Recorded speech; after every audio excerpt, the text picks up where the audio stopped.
నమస్కారం మిత్రులారా, మార్కెటింగ్ గురించి మా 4 వీడియో సిరీస్లలో ఇది రెండవది. ఈ వీడియోలో మేము కోల్డ్ ప్రెస్ ఆయిల్ ఉత్పత్తి ధర గురించి మాట్లాడుతాము. ఇది మార్కెట్లోకి మొదటిసారి ప్రవేశించడానికి కీలకం.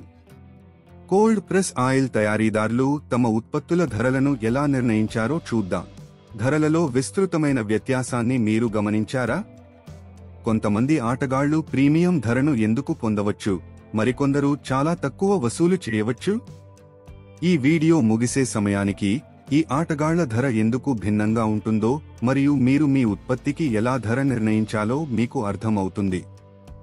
సాధారణంగా ఉపయోగించే మొదటి 2 ధరల వ్యూహాలు ధరతో పాటు ధర మరియు విలువ ఆధారిత ధర. మొదటిది కాస్ట్ ప్లస్ ప్రైసింగ్. లాభాల మార్జిన్ను నిర్ధారించడానికి వస్తువుల ధరకు మార్కప్ను జోడించడం ఇందులో ఉంటుంది. ధరపై పోటీ పడుతున్నప్పుడు ఈ పద్ధతిని ఉపయోగించండి. రుచి, నాణ్యత, రంగు మరియు ప్యాకేజింగ్ వంటి ఇతర అంశాలను మీ పోటీదారుల మాదిరిగానే ఉంచుతూ, ధర అత్యంత ముఖ్యమైన అంశమైన ధర సున్నితమైన సామూహిక మార్కెట్కు విక్రయించడానికి ఇది అనువైనది. ఉదాహరణకు, 1 లీటరు కోల్డ్ ప్రెస్ ఆయిల్ ఉత్పత్తి వ్యయం ₹229 అయితే మీ పోటీదారులు లీటరుకు ₹345 కంటే తక్కువకు విక్రయించడం లేదని భావించి మీ ధరను లీటరుకు 30% నుండి 40% మార్జిన్, అంటే ₹345 వద్ద నిర్ణయించవచ్చు. రెండవది విలువ ఆధారిత ధర. ఈ వ్యూహం ఉత్పత్తి ధర కంటే వినియోగదారునికి గ్రహించిన విలువ ఆధారంగా ధరలను నిర్ణయిస్తుంది.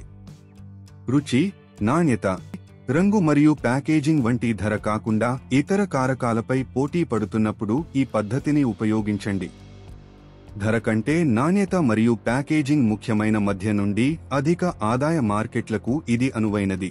ఉదాహరణకు, 1 లీటరు కోల్డ్ ప్రెస్ ఆయిల్ ఉత్పత్తి ఖర్చు ₹229 అయినప్పటికీ మెరుగైన రుచి, నాణ్యత, రంగు లేదా ప్రీమియం ప్యాకేజింగ్ వంటి ఉన్నతమైన నాణ్యత కోసం ప్రీమియం వసూలు చేయడానికి మీరు మీ ధరను లీటరుకు ₹400 నుండి ₹600 వరకు నిర్ణయించవచ్చు. ఇవి కాకుండా మీరు ఇతర వ్యూహాలను కూడా పరిగణించవచ్చు. ప్రారంభంలో వినియోగదారులను ఆకర్షించడానికి మరియు మార్కెట్ వాటాను పొందడానికి తక్కువ ధరలను నిర్ణయించడం, తరువాత క్రమంగా ధరను పెంచడం.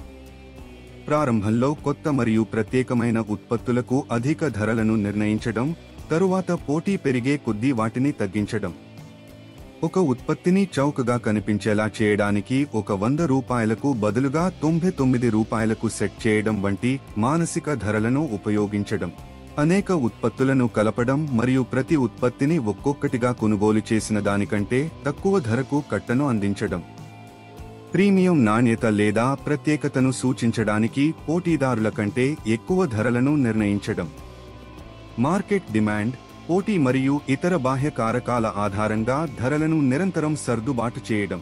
తరువాత మీ మొదటి నమూనాను సిద్ధం చేసుకోండి మరియు మీ సంభావ్య వినియోగదారులను వారు మీ ఉత్పత్తికి ఎంత చెల్లించడానికి సిద్ధంగా ఉన్నారో అడగండి. All the best. చూసినందుకు ధన్యవాదాలు. మరిన్ని వీడియోల కోసం వ్యాపార్ కోచ్ ఛానల్కు సభ్యత్వాన్ని పొందండి.